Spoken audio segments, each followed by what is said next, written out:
Oi pessoal, meu nome é Maria, faço parte da Mocidade Espírita Irmã Catarina e hoje eu vim falar um pouquinho para vocês sobre a criação dos mundos, a evolução deles e a história de Adão e Eva. Antes da gente começar, eu queria que vocês entendessem que a doutrina espírita ela anda de mãos dadas com a ciência. Então, para vocês terem um pouquinho dessa noção, eu gostaria de ler a questão 39 do Livro dos Espíritos, onde Kardec perguntou: poderemos conhecer o modo da formação dos mundos? E os espíritos responderam: tudo o que se pode dizer e o que podeis compreender é que os mundos se formam pela condensação da matéria disseminada pelo universo. Com essa pergunta fica evidente o que eu falei sobre a doutrina espírita e a ciência andarem juntas. Nós acreditamos na evolução, tanto dos mundos, dos planetas, dos astros, do universo, quanto dos seres que habitam neles. E para a gente conseguir entender um pouquinho sobre o povoamento do nosso planeta, nós temos a questão 43. Quando é que a Terra começou a ser povoada? E os espíritos responderam: no começo tudo era caos, os elementos estavam em confusão. Pouco a pouco, cada coisa tomou o seu lugar. E então apareceram os seres vivos apropriados ao estado do globo. A gente pode, para entender isso melhor, pegar como exemplo o nosso planeta. No começo, bactérias, seres unicelulares, até que surgiram invertebrados, vertebrados primitivos, anfíbios, répteis, dinossauros, mamíferos, primatas e nós, os seres humanos. Mas Maria, você está falando de evolução, e Adão e Eva, onde é que eles entram nessa história? Temos a questão 50, onde Kardec perguntou: a espécie humana começou por um só homem?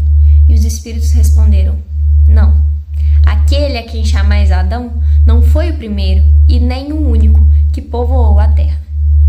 Então você está dizendo que Moisés mentiu nas escrituras da Bíblia? Não.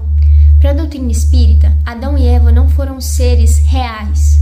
Eles foram personagens simbólicos que representam a infância da humanidade, a infância da razão, a infância espiritual. No livro A Gênese, codificado também por Allan Kardec, diz que Adão representa uma raça e não um indivíduo. A raça adâmica, uma das primeiras raças a surgirem no mundo. A história de Adão e Eva, contada na Bíblia, para nós, espíritas, é uma alegoria sobre os primeiros espíritos dotados de razão no nosso planeta. Então, depois de entendermos que a doutrina segue o viés da ciência, acreditando numa evolução do planeta e dos seres, a gente pode se questionar: e os outros planetas? E os outros astros? Eles são habitados? Foi o que Kardec questionou na questão 55 do Livro dos Espíritos. Todos os globos que circulam o espaço são habitados? E agora eu, Maria, gostaria que vocês prestassem muita atenção na resposta dos espíritos, porque é muito interessante. E eles responderam: sim. E o homem da terra está longe de ser, como crê, o primeiro em inteligência, em bondade e em perfeição. Todavia, há homens que se creem muito fortes, que imaginam que somente o seu pequeno globo tem o privilégio de abrigar seres racionais. Orgulho e vaidade julgam que Deus criou o universo só para eles. Não precisaria de mais nada além dessa questão para explicar que existe sim vida em outros mundos, existe sim evolução em outros astros. E aí vocês podem se questionar: se a doutrina espírita você falou que anda em conjunto com a ciência, por que a ciência não descobriu vida em outros planetas? A resposta é a seguinte: a ciência, na maioria das vezes, busca uma vida orgânica e material nos outros mundos.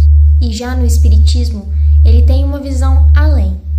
E para a gente entender isso de vez e finalizarmos, temos a questão 56 e 57 do Livro dos Espíritos, onde Kardec perguntou: a constituição física dos diferentes globos é a mesma? E eles respondem: não, eles não assemelham de modo algum, deixando claro que as matérias são diferentes. Existem elementos presentes aqui que não são encontrados em outros planetas, como a ciência já comprovou e comprova até hoje.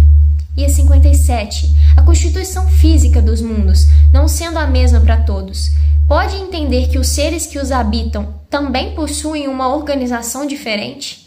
E então eles respondem: sem dúvida, como entre vós, os peixes são feitos para viverem na água e os pássaros no ar. Deixa evidente que, assim como os outros mundos são constituídos de matérias diferentes das nossas, os seres que habitam neles também assim o são, com fisiologias totalmente diferentes de nós, seres humanos aqui do planeta Terra.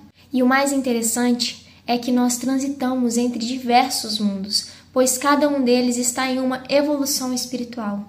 O planeta Terra atualmente se encontra num mundo de provas e expiações, caminhando, quase chegando no mundo de regeneração, mas isso pode ser assunto para um outro vídeo.